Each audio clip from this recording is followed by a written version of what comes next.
Hello and welcome. तो आज हम सीखेंगे फ़ोटो रिस्पिरेशन के बारे में। फ़ोटो रिस्पिरेशन एक नया साइकिल है, एक नया कॉन्सेप्ट है। इसको हम पढ़ते हैं।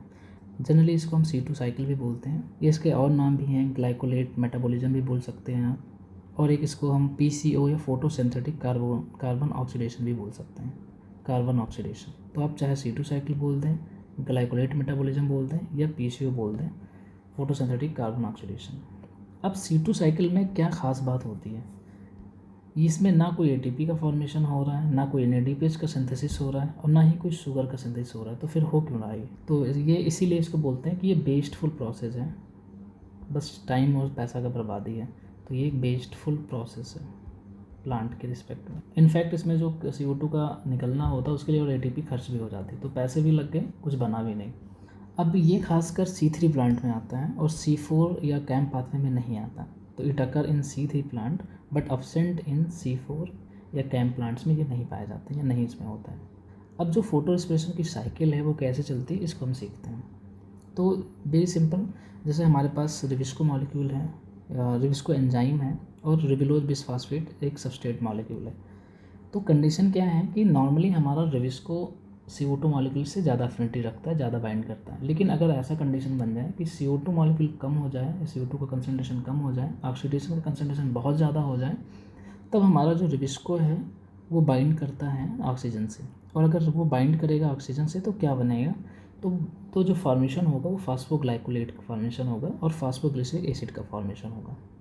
दो मॉलिक्यूल फास्फोग्लाइकोलेट का बनेंगे और फास्फोग्लिसरिक एसिड के बनेंगे। तो जो फास्फोग्लाइकोलेट है ये 2 कार्बन का मॉलिक्यूल है, इसीलिए इसको हम C2 साइकिल भी बोलते हैं। जबकि जो फास्फोग्लिसरिक एसिड है वो 3 कार्बन का।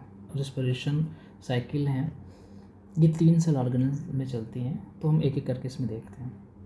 इन क्लोरोप्लास्ट के अंदर अब ये जो फास्फोग्लाइकोलेट है, या इसको कह सकते हो ग्लाइकोलेट का जो मेटाबॉलिज्म स्टार्ट होता है और ये हमारा कन्वर्ट हो जाता है 2 फास्फोग्लाइकोलेट से कन्वर्ट हो जाएगा 2 मोलिक्यूल ग्लाइकोलेट में। और ये हमारा ग्लाइकोलेट भी 2 कार्बन का ही मॉलिक्यूल है।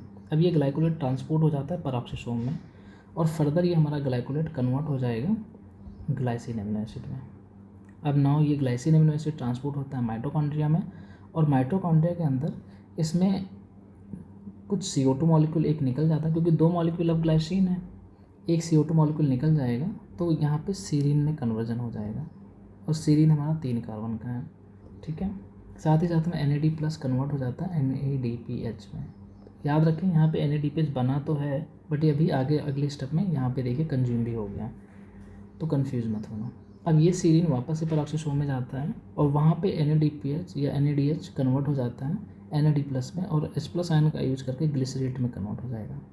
फिर ये हमारा ग्लिसरेट मॉलिक्यूल ट्रांसपोर्ट होता है क्लोरोप्लास्ट में और क्लोरोप्लास्ट में ये ग्लिसरेट फर्दर कन्वर्ट हो जाता है फास्फोग्लिसरिक एसिड में विद द हेल्प ऑफ या with the use of ATP। तो यहाँ पे देखिए ATP का भी यूज हो गया है और फर्दर इसका रीजनरेशन हो जाएगा फास्फोग्लिसरिक एसिड का RUBP में। तो ये होल साइकिल इन 3 सेल ऑर्गेनल में चलता रहता है। अब ये तीनों सेल ऑर्गेनल हमें रिक्वायर्ड होती हैं फॉर 1 टू कंप्लीट 1 टर्न को। एक पूरा टर्न चलाने के लिए हमें तीनों की ज़रूरत पड़ती है। अब इसके बाद एक सवाल ये भी पूछा गया है कि वो क्या क्या फैक्टर हैं जो ज़रूरी होते हैं या जो फेवर करते हैं फ़ोटो रिस्पिरेशन को। ठीक है, तो देखो, अगर फ़ोटो रिस्पिरेशन को आप क्लियरली समझो तो ये लाइट के प्रेजेंस में जो रिस्पिरेशन हो रहा है उसी को बोलते हैं फ़ोटो रिस्पिरेशन। अब इसके लिए कंडीशन क्या है कि हमारा जो ऑक्सीजन का कंसनट्रेशन है बहुत ज़्यादा होना चाहिए। सिर्फ ऑक्सीजन का कंसनट्रेशन ज़्यादा है और CO2 का भी कंसनट्रेशन ज़्यादा है तब ये नहीं चलेगा। कंडीशन 2 चीज़ें फेवर करती हैं, ऑक्सीजन ज़्यादा होना चाहिए और साथ ही साथ में CO2 का कंसनट्रेशन कम होना चाहिए। अगर जब ऐसा कंडीशन बनता है तो हमारा जो रिविस्को है वो बाइंड करेगा ऑक्सीजन के साथ में और ये काम करने लगता है एज अ ऑक्सीजनेज एंजाइम की तरह, ऑक्सीजनेज एंजाइम की तरह ही काम करने लगता है।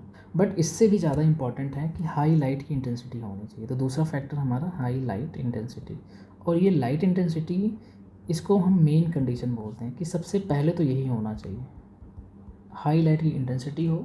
साथ ही साथ में बाकी जो दोनों फैक्टर ने लिख रखा है कि ऑक्सीजन ज़्यादा होना चाहिए, CO2 कम होना चाहिए, और जब लाइट ज़्यादा है तो ऑब्वियस सी बात है हाई टेम्परेचर का भी कंडीशन बन जाता है। तो ये 3 चीज़ें हैं, इनफैक्ट 4 चीज़ें हैं जो फेवर करती हैं फ़ोटो रिस्पिरेशन को। आई होप आपको ये कॉन्सेप्ट समझ आया होगा। Thank you.